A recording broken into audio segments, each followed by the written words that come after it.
saudara masih bersama kami dan masih di Santika Hotel Bangka dan masih bersama Ibu Dokter. Nah, Bu, bagaimana dengan PMI mengatasi kekurangan stok darah? Tadi kan sudah kita katakan banyak sekali kekurangan stok darah. Nah, bagaimana cara mengatasinya? Untuk cara mengatasinya itu secara teknis, kami memperbanyak kegiatan sosialisasi tentang donor darah. Selain ke sekolah-sekolah, sosialisasi juga dilakukan ke berbagai instansi.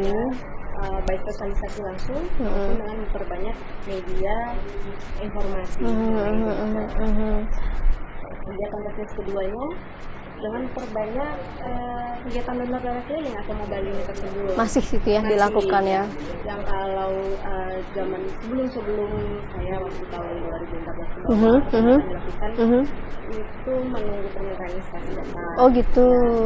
Untuk sekarang kami tidak menunggu permintaan instansi datang atau mengirimkan himbauan saja, tetapi kami juga datang berkunjung langsung menemui pimpinan atau yang berwenang di instansi tersebut lalu mendiskusikan boleh tidak kami datang untuk menyalurkan donor darah, format donor darah apa yang bisa dibuat di instansi tersebut. Karena perlu diketahui tidak harus menggunakan mengadakan acara yang dengan door prize yang banyak, dengan tenda, betul persiapan yang tentu saja menyita kegiatan rutin dari instansi tersebut.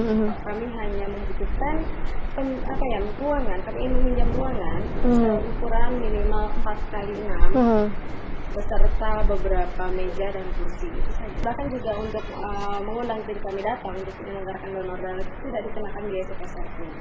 Ya, tidak dikenakan. Ya, itu untuk teknisnya. Kalau untuk non teknisnya kita tahu sendiri juga banyak.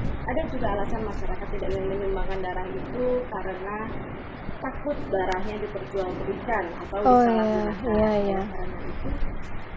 Karena itu teknis kami berupaya untuk memperbaiki citra PMI sekaligus meluruskan informasi-informasi. Setelah darah diambil dari pendonor, nah itu kan sudah kita katakan berapa lama darah tersebut bisa bertahan di lemari penyimpanan? Jadi daya tahan darah itu kalau dalam bentuk darah utuh darah utuh sampai 28 hari. 28 hari. Hampir sebulan ya? Iya, hampir sebulan. Untuk kantong-kantong tertentu dengan zat antikoagulan dan pengawet tertentu bisa tahan sampai 30 hari. Oh iya, tergantung dari kantong darah yang digunakan. Tapi untuk kantong darah yang kami gunakan sampai 28 hari. Itu ya, berarti memang paling lama ya hampir sebulan seperti itu dikatakan ya. Bagaimana Bu, apakah ketika sudah diadakan sosialisasi tadi kepada masyarakat, adakah masyarakat yang mungkin secara berbondong-bondong atau dengan kesadaran sendiri datang langsung ke PMI itu untuk mendonorkan darahnya itu? Ada, tetapi masih belum banyak. Oleh dalam sehari yang datang itu kurang lebih hanya 2-5 orang.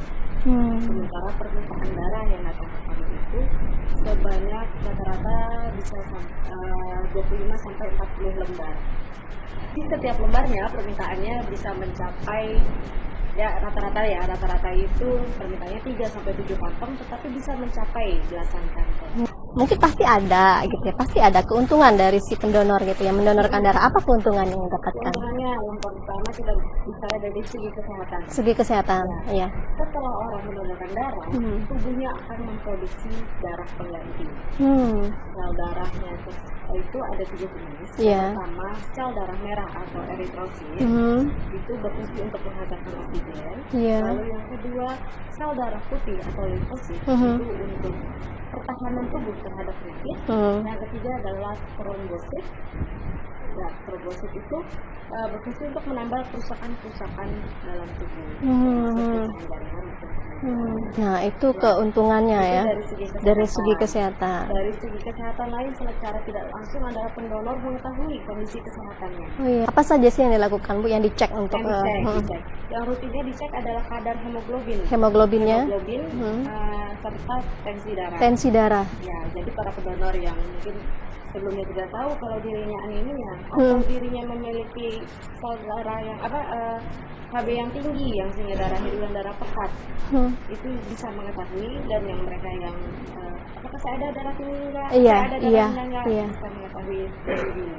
Ketika mereka melakukan itu ya, Bu ya, pendonor itu ya, gitu ya. Selain itu, setelah sumbangan dilakukan, setiap kantung, jadi saya tekankan setiap kantung, bukan hanya satu dari beberapa sumbangan, Iya. itu diperiksa uji saring untuk infeksi menular lewat transfusi darah. Uji. Nah, Iya.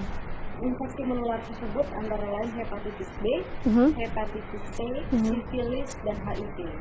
Untuk darah yang tidak lolos uji saring, Iya. donornya akan kami panggil untuk kami berikan konseling dan rujukan ke layanan kesehatan. Nah, untuk yang darah-darah yang tadi dikatakan tidak lulus untuk ditransfusikan ke orang yang membutuhkan itu, apa yang dilakukan terhadap darah tersebut? Apakah dimusnahkan atau seperti apa? Jadi protokol untuk darah yang tidak lolos uji saring ini kami musnahkan. Jadi ada berita acara pemusnahannya. Oh ya, ada beritanya ya, berita acaranya. Itu menggunakan insinerator atau semacam kayak tungku untuk